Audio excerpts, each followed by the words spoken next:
So,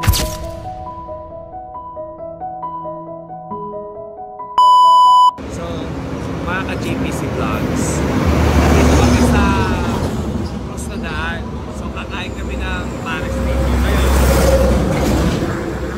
pang-rank natin yung isang tindera dito. Tingnan natin, magagalit ako sa kanya. Tingnan natin kung ano magiging reaction niya. Pero at the end of the day, bibigyan lang natin siya ng tip natin. So, tara, let's go. Hi po! Kumusta po kayo? Good morning po!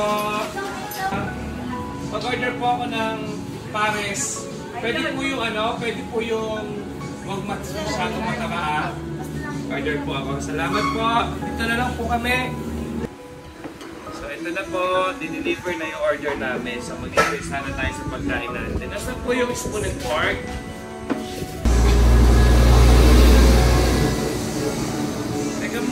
Teka muna, Mai. Nag-order kasi ko ng beef pares. Sabi ko sa inyo, ayoko nga ng may taba. Bakit may taba yung binigay niyo sa akin? Ito sa kanila nga yan eh. Tapos ito may taba yung binigay mo sa akin. Pero sabi ko sa'yo, walang taba kay Mai yan eh. Di ba sabi ko, huwag niyo akong bigyan ng huwag niyo akong bigyan ng may taba kasi masama sa katawan yung may taba. Di ba naman to? Di ba kayo nakakaintindi niyan? Sabi ko, walang taba. Binigyan niyo dito, puro taba, oh. Paano mangyayari kung atakin ako dito? Puro taba ito, oh. Di ba nadinig niyo naman, sinabi ko, walang taba? Ano ba pangalan nito? Ba't hindi naintindihan Mai yung sinasabi ko eh. Hindi naintindihan eh. Oh, Mayo, wala nga daw taba kasi. Di ba sabi ko, walang taba? Walang taba, di ba? Sabi ko walang taba. Bago ka lang ba dito, ate? Serve lang po. Tiga-serve ka lang. Bago ka nga lang dito. Kaya naman pala eh. Ganun. Tiga saan ka ba, ate? Pagka-bangka. Ilang araw ka nang nag-ano dito? Ilang araw ka nang nag-serve dito? O, tinan mo, sinasabi ko kasi hindi mo inintindi yung order ko. Sabi ko sa'yo, sabi ko sa kanila, huwag akong bigyan ng may taba na pares, di ba? Ba't ka ba nagtatrabaho dito? May anak ka. Ilan yung anak mo? Asan yung asawa mo? Sa bahay. Ilan taon na yung anak mo? Magta 10 months. Kaya ka nagtatrabaho dito, kaya ka nagpupuyat. Tapos hindi mo naman hindi mo alam yung ino-order ko, sabi ko walang taba. Eh paano kung atakin ako, puro taba? Hindi mo ba alam? Ano ba pangalan mo? Joanne, ilang taon ka na? Joanne, wag ka na umiyak. Umiiyak si Joanne.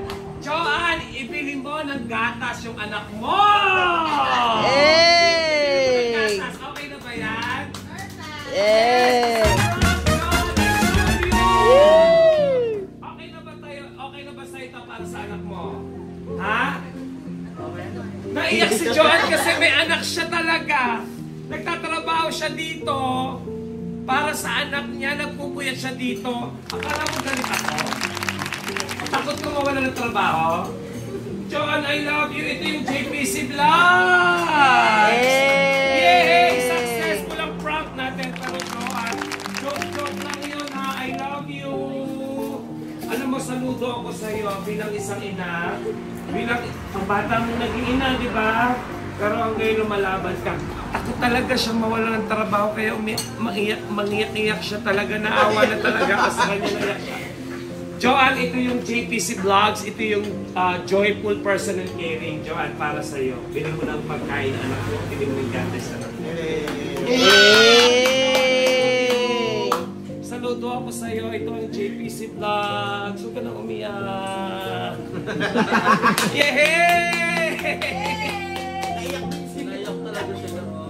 Naiyak talaga kayo. It's a prank. Akala niya totoo. Hindi, Joanne. Buti na lang. Hindi, actually mga ka-JPC Vlog, hindi ko alam na may anak to ha. Improud na talaga. Hindi ko alam na may anak si Joanne. Pero sa akin, Joanne, talagang natakot nalulungkot siya kasi alam mo nagtatrabaho siya para sa anak niya. Nagpupuyat siya, alauna ng madaling araw nandito. Tapos, kung meron pa lang magagalit kasi may tendency na baka mawala ka ng trabaho, di ba? Hindi ko gagawin sa iyo, Joanne. Ito yung JPC Vlogs, ito yung joyful person and caring. I love you! Pwede ba kitang mahal, Joanne? Para sa iyo yung 500. Ibili mo ng pagkain yung anak mo, ha? Bye-bye!